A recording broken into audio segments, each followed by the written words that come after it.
नमस्कार, स्वागत है आप सभी के इंडियन न्यूज के बुलेटिन में। मैं हूं आपके साथ संगीता। आइए शुरू करते हैं खबरों का सिलसिला। देखेंगे सबसे पहले खबर बस्तर से। भारतीय जनता पार्टी के राष्ट्रीय अध्यक्ष जेपी नड्डा का छत्तीसगढ़ आगमन 9 सितंबर को हो रहा है, जिसे लेकर जगदलपुर भाजपा कार्यालय में युवा मोर्चा की बैठक हुई। बस्तर जिला प्रभारी लोकेश कांवड़िया ने भाजपा कार्यालय में युवा मोर्चा की बैठक को लेकर थी। भारतीय जनता पार्टी के बस्तर संभाग प्रभारी शिवरतन शर्मा ने बस्तर दंतेवाड़ा का दौरा कर पार्टी प्रमुखों से राष्ट्रीय अध्यक्ष के दौरे को लेकर चर्चा की। बस्तर जिला प्रभारी लोकेश कांवड़िया की माने तो बस्तर के प्रत्येक बूथ से एक व्यक्ति भाजपा कार्यकर्ता सम्मेलन में भाग लेगा। इसके अलावा संगठन के सभी मोर्चा प्रकोष्ठ, जनप्रतिनिधि व पूर्व सांसद व विधायक इस सम्मेलन में हिस्सा लेंगे। देखिए, भारतीय जनता पार्टी के राष्ट्रीय अध्यक्ष श्री जेपी नड्डा जी 9 तारीख को राष्ट्रीय अध्यक्ष बनने के बाद पहली बार छत्तीसगढ़ में उनका आगमन हो रहा है। 9 तारीख को पूरे प्रदेश के एक कार्यकर्ता का सम्मेलन आयोजित किया गया है और जिसमें बस्तर जिले से 1625 कार्यकर्ता अपेक्षित हैं। हर बूथ के अध्यक्ष को भी उसमें आमंत्रित किया गया है। राजनांदगांव जिला पुलिस प्रशासन तस्करी सहित गांजा, जुआ व सट्टा को बंद कराने कड़ा अभियान चलाने का निर्देश दिया है, जिसके बाद भी राजनांदगांव शहर में जगह जगह अवैध शराब बिक्री हो रही है। शराब सेवन के बाद बढ़ रहे अपराध से गुस्साए छात्र युवा मंच के लोगों ने कोतवाली थाना पहुंचकर शहर में अवैध कारोबार को रोकने की मांग की है। राजनांदगांव शहर के कोतवाली थाना क्षेत्र के अंतर्गत कई चौक चौराहों में खुलेआम शराब की अवैध रूप से बिक्री हो रही है, जिसके कारण शराब के शौकीन युवा स्वामी आत्मानंद स्कूल परिसर में देर रात तक शराब का सेवन करते देखे जा सकते। चौक चौराहों पर आसानी से शराब उपलब्ध हो जाने से कम उम्र के बच्चे भी शराब के आदी हो रहे हैं। शराब के सेवन से एक ओर रोज सड़क हादसा बढ़ रहा है, वहीं दूसरी ओर अपराध का ग्राफ भी लगातार बढ़ रहा है। छात्र युवा मंच के प्रदेश संयोजक नागेश यदू के नेतृत्व में कोतवाली थाना पहुंचकर क्षेत्र में चल रहे अवैध कारोबार पर रोकथाम लगाने ज्ञापन सौंपा गया है। वहां पर रात होते ही शराबिया अड्डा बना के रहते हैं और लगातार हमारे शहर में भी अपराध बढ़ रहा है, तो उसका बहुत बड़ा कारण कहीं ना कहीं शराबखोरी है। आज उसी की शिकायत को लेकर हम लोग यहाँ ज्ञापन देने आए थे और शांतिपूर्वक ढंग से आए थे और सरलतापूर्वक अपनी बात भी कहना चाह रहे थे, लेकिन यहाँ के टीआई हैं पटेल सर, उनका व्यवहार अच्छा नहीं रहा और इस तरह का व्यवहार एक पुलिस वाले को शोभा नहीं देता कि एक समाज ने अगर छात्रों से, विद्यार्थियों से इस तरह से बात करे तो कम से कम पुलिस अधिकारियों को बात करने का तरीका भी सुधारना चाहिए। वो बोलते हैं कि आप 112 को शिकायत करो, 112 जाकर 112 पुलिस शराबियों को उठाएंगे। तो अभी शहर में ऐसे कई जगह हैं, जैसे यहाँ पर हमारे गुरु गोविंद ये चौक है, यहाँ पर महावीर चौक से पहले वहाँ पर भी शराब बिकता है। एक नया बस स्टैंड है, वहाँ पर भी शराब बिकता है और पुलिस वाले वहाँ पर वाहन चेकिंग पर घंटों खड़े रहते हैं, लेकिन फिर भी वो शराब बेचने वाले का मनोबल इतना बड़ा हुआ है कि किसी प्रकार का कार्रवाई नहीं होता। तो इस तरह से शराबबंदी नहीं हो सकता और शराब बेचने वालों का मनोबल हमेशा बढ़ता रहेगा। Life insurance agent federation of India action committee के बैनर तले बीमा कंपनी के एजेंटों ने अपनी विभिन्न मांगों को लेकर LIC ऑफिस के सामने प्रदर्शन कर जमकर नारेबाजी की और अपनी मांगों को पूरा करने की मांग की है।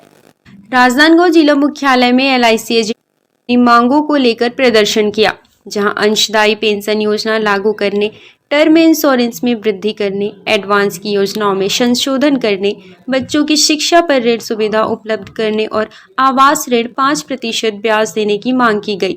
इस प्रदर्शन में एजेंटों ने कल्याण कोष बनाने, KYC दस्तावेज लेना बंद करने सहित पॉलिसियों से GST हटाने की भी पुरजोर मांग की है। कर्ताओं की बहुत सारी मांगे हैं, जिसमें अभिकर्ता का ग्रेजुएटी का मामला है। दूसरा, अभिकर्ता का टर्म इंश्योरेंस बढ़ाना चाहिए। आज महंगाई को देखते हुए नुकसान होता है अभिकर्ता, जब कभी भी उसकी मृत्यु होती है तो बहुत छोटा रकम उसके परिवार को दे पाते हैं। तो ग्रेजुएटी हमें का रकम बढ़ाना चाहिए, जिसमें हम लोग अभी 10 लाख रुपया है तो उसको 20 लाख रुपए की मांग कर रहे हैं। ग्रेजुएटी 3 लाख है, उसको 5 लाख रुपए की मांग कर रहे हैं। ये हड़ताल पूरे भारतवर्ष में चल रहा है, सभी ब्रांच अभी बंद है। हम लोग आज कामकाज को बायकॉट किए हैं और सभी से समर्थन, पॉलिसी धारक की समर्थन चाहते हैं। पॉलिसी धारक का भी बोनस रेट, पॉलिसी पे हम लोग जो बोनस दे रहे हैं वो लगातार कम हो रहा है, तो उसको बढ़ाने के लिए भी हम लोग मांग कर रहे हैं, जिससे हमारे पॉलिसी धारकों को लाभ हो, जिससे पॉलिसी धारक को लाभ हो ज़्यादा से ज़्यादा। Chamber of commerce and industries के प्रदेश अध्यक्ष अमर पारवानी का पहली बार राजनांदगांव शहर में आगमन पर जिला इकाई ने जोरदार प्रदर्शन किया, जहां चैम्बर अध्यक्ष ने जनप्रतिनिधियों, चैम्बर के पदाधिकारियों व सदस्यों से मुलाकात की। Chamber of commerce and industries ने शहर के एक निजी होटल में स्वागत समारोह का आयोजन किया, जहां चैम्बर के प्रदेश अध्यक्ष अमर पारवानी का गर्मजोशी के साथ अभिनंदन किया गया। यहां प्रदेश अध्यक्ष पारवानी ने जनप्रतिनिधियों व चैम्बर पदाधिकारियों से मुलाकात में कहा कि संस्कार धानी में आने से उनको सकारात्मक ऊर्जा मिलती है। नगर के व्यापारियों की सक्रियता को देखते हुए उन्होंने चैम्बर अध्यक्ष बनते ही राजनांदगांव को गोद लिया है। इस दौरान उन्होंने यह भी कहा कि यह सुखद बात है कि कोरोना काल के बाद नगर में व्यवसाय अपनी रफ्तार पकड़ रहा है। अमर पारवानी जी हमारे बहुत पुराने साथी हैं और अमर पारवानी जी से हमारे राजनांदगांव का पुराना संबंध रहा है और सब मांगे और हमारी समस्याओं में हर समय वो हमारे साथ खड़े रहे। आज कई वर्षों से उन्होंने पोहा मिल, दाल मिल में मंडी टैक्स हो, चाहे जीएसटी के संदर्भ में हो, उन्होंने हर समय राजनांदगांव का सहयोग किया है। और रायपुर में जो उन्होंने आज नए मार्केट बनाने में और जो चैम्बर ऑफ कॉमर्स के माध्यम से जो व्यापार जगत को दे रहे हैं, तो छत्तीसगढ़ के हर लोगों को उसका लाभ मिलेगा। आज चैम्बर ऑफ कॉमर्स की बैठक है, इसमें हमारे प्रदेश अध्यक्ष श्री अमर पारवानी जी ने शिरकत की, उनकी पूरी टीम हमारे साथ है। वे आज यहाँ पर बताने के लिए आए हैं कि चैम्बर ऑफ कॉमर्स छत्तीसगढ़ ने क्या कार्य किया है और आगे उनकी क्या योजनाएं हैं। उन्होंने काफ़ी जो है, अमर पारवानी जी एक डायनामिक पर्सनालिटी है और उन्होंने काफ़ी काम चैम्बर के बैनर के तले किया है। किसी की पर्सनल समस्या हो या किसी संस्था का या किसी भी व्यापार से संबंधित जो भी समस्याएं हैं, उन्होंने अच्छे ज़ोरदार तरीके से उठाया है और उसे सॉल्व किया है। और वो यही जो है वो यहाँ बताने आए हैं कि ये जो है चैम्बर से जुड़ने से क्या फ़ायदे हैं। तो अधिक से अधिक संख्या में मेंबर्स लोग को जोड़ना उनकी प्राथमिकता है और उस चीज़ को राजनांदगांव इकाई भी पूरा करना चाह रही है। चैम्बर ऑफ कॉमर्स प्रदेश अध्यक्ष बड़े भाई अमर पारवानी जी आज शहर आगमन हुआ है। सबसे पहले वो 3-4 जगह गए अपने वरिष्ठों से मिलने, उसके पश्चात यहाँ कार्यक्रम चल रहा है। अभी ये कार्यक्रम 1 घंटे 1.5 घंटे का है। इसमें 36 संस्थाएं हैं जो राजनांदगांव की व्यापारिक संस्थाएं, उन सब से मिल रहे हैं। हमारे बोर्ड मेंबर्स हैं जो कार्यकारिणी मेंबर्स, उनसे मिल रहे हैं और अपना उद्बोधन देंगे। इसके पश्चात वो सामाजिक कार्यक्रम में जाएंगे। यही जानकारी मुझे देनी थी। वक्त हो चला है एक छोटे से ब्रेक का। आप देखते रहिए इंडियन न्यूज।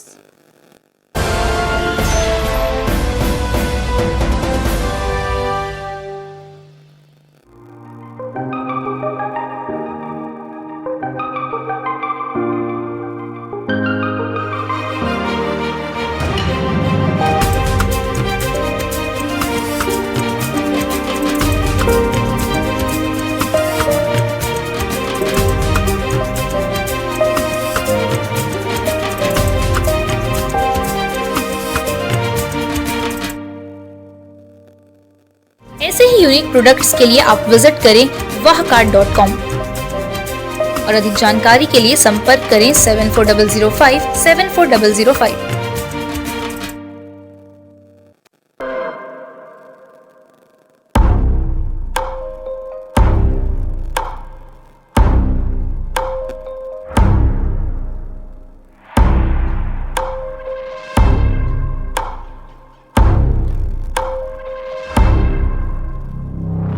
प्रशिक्षण जो रोजगार दिलाए। Computer hardware, mobile servicing course, electronical course, electronics course, refrigeration, air conditioning course, छात्रावास की सुविधा। Indu technical institute, T market power house, जिला दुर्ग, छत्तीसगढ़। Mobile number 9827194279 74156 74157। ये है इंदु ब्रॉडकास्टिंग प्राइवेट लिमिटेड और आप देख रहे हैं इंडियन न्यूज, हर पल, हर क्षण, हर सच।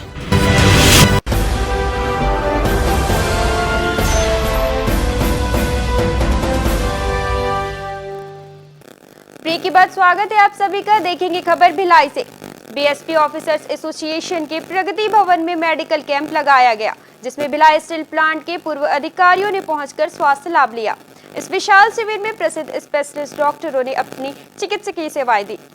भिलाई के सिविक सेंटर स्थित प्रगति भवन में बीएसपी ऑफिसर्स एसोसिएशन और एक्स एम्प्लॉय ऑफिसर एसोसिएशन की संयुक्त पहल से लगाए निःशुल्क हड्डी रोग व जनरल मेडिसिन स्वास्थ्य जांच शिविर लगाया गया, जहां पहुंचे लोगों को निःशुल्क फिजियोथेरेपी परामर्श भी दिया गया। इस शिविर में नारायण हॉस्पिटल के डॉक्टर प्रीतम अग्रवाल और अनिमेश चौधरी ने अपनी विशेष सेवाएं दी। बीएसपी के पूर्व अधिकारी इसका लाभ लेने सुबह से शिविर स्थल में जुटने लगे थे और अपनी बारी का इंतजार कर रहे थे। इसमें हड्डी से संबंधित घुटनों में जोड़, गांठ, गठिया व वात रोग सहित बीपी, शुगर आदि सामान्य रोगों का भी उपचार कराया। शिविर में सेवा दे रहे चिकित्सकों ने मरीजों से अपील की कि शुरुआती दौर में ही डॉक्टरों से परामर्श लेकर अपने स्वास्थ्य को बेहतर बनाएं। हम लोग रायपुर से आए हैं। मैं doctor Pritam Agarwal, orthopedic joint replacement and arthroscopy surgeon. यहाँ बहुत अच्छा सुविधा था। सब ओल्ड एज के पेशेंट्स ज़्यादा आए थे। उनको घुटने में दर्द, कंधे में दर्द, घुटने की आर्थराइटिस, ये सब समस्या के साथ आए थे। तो हमारे तरफ से हमने उनको देखा, एग्ज़ामिन किया और ट्रीटमेंट उनको जो प्रोवाइड कर सकते थे हमने किया और बहुत अच्छा मैनेजमेंट था। ये जो हमने कैंप किया था, इस कैंप में बहुत से हमारे पास मरीज आए जो डायबिटीज़ से रिलेटेड भी थे, हड्डियों से रिलेटेड भी थे। इस कैंप में हमने यह चर्चा की कि जीवन शैली से संबंधित जो बीमारियां होती हैं, जो अभी बहुत ज़्यादा बढ़ गई हैं, जैसे डायबिटीज़ है, ब्लड प्रेशर है, थायराइड है, इनसे हम कैसे ठीक हो सकते हैं, जीवन शैली में क्या बदलाव लाना चाहिए, दवाइयाँ कैसे खाना चाहिए, क्या खाना चाहिए, और ऐसे बहुत से प्रश्न हमने इंटरेक्टिव वे में दर्शकों से बहुत सारे प्रश्न आए जिनका हमने जवाब भी दिया। तो इस कैंप में हमने बहुत सारी चीज़ें कोशिश की कि लोगों को तक एक संदेश पहुँचे और वो ज़्यादा अच्छे से स्वस्थ रहें। हमने ये कैंप ऑर्गेनाइज़ किया जिसमें एक्स ऑफिसर एसोसिएशन और श्री नारायण हॉस्पिटल ने निःशुल्क परामर्श दिया है हमारे joint replacement surgeon doctor Pritam Agarwal के। इसके साथ साथ आज हमने 2 प्रिवेंटिव हेल्थ टॉक भी किए। इस हेल्थ टॉक का माध्यम था जॉइंट रिप्लेसमेंट से कैसे बचा जाए या अपने नीज़ और शोल्डर्स का कैसे ध्यान रखा जाए।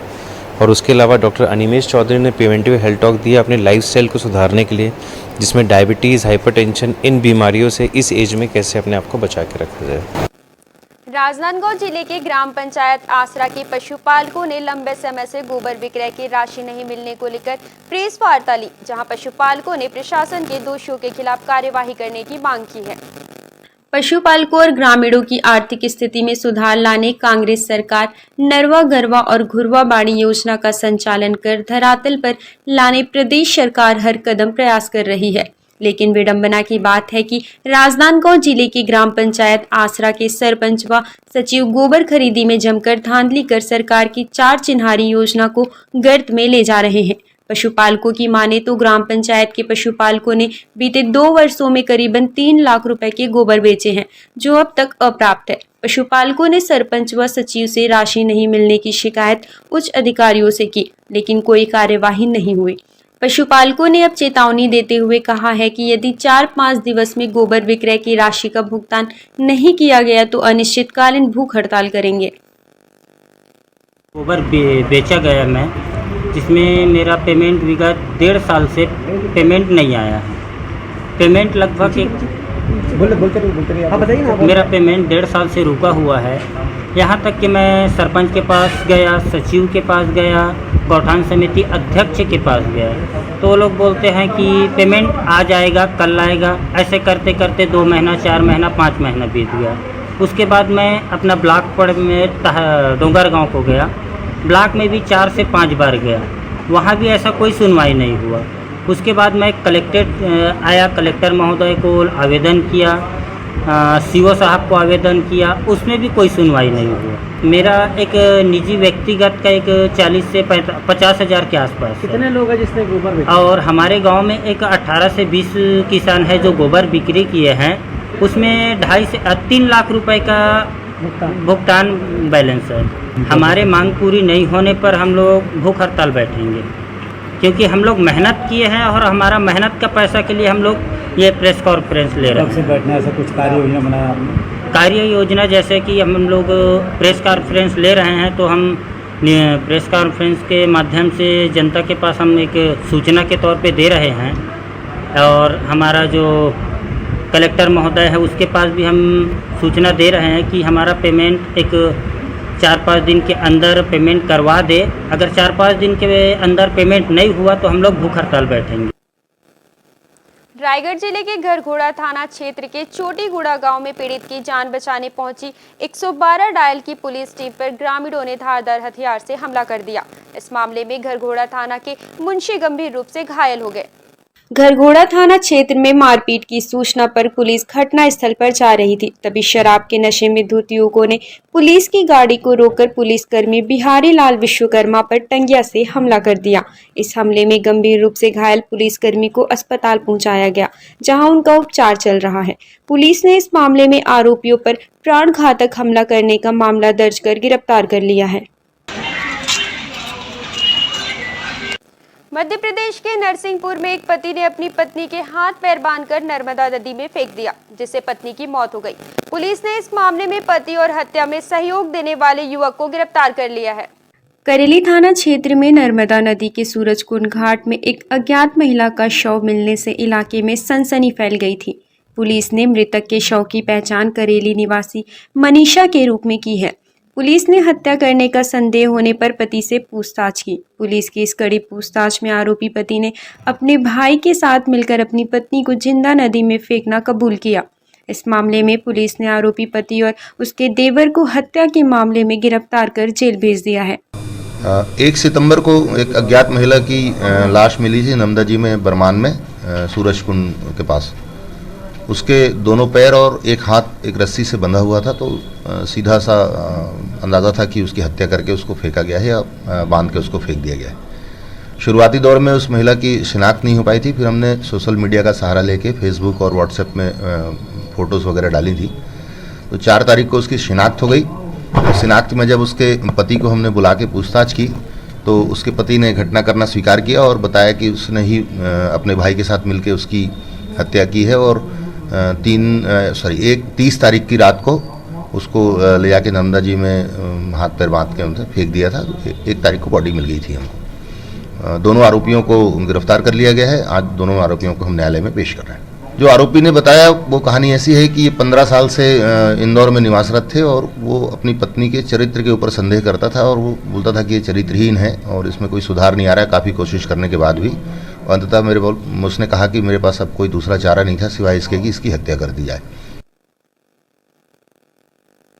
इंडियन न्यूज के बुलेटिन में फिलहाल इतना ही। अब हमें दीजिए इजाजत। नमस्कार।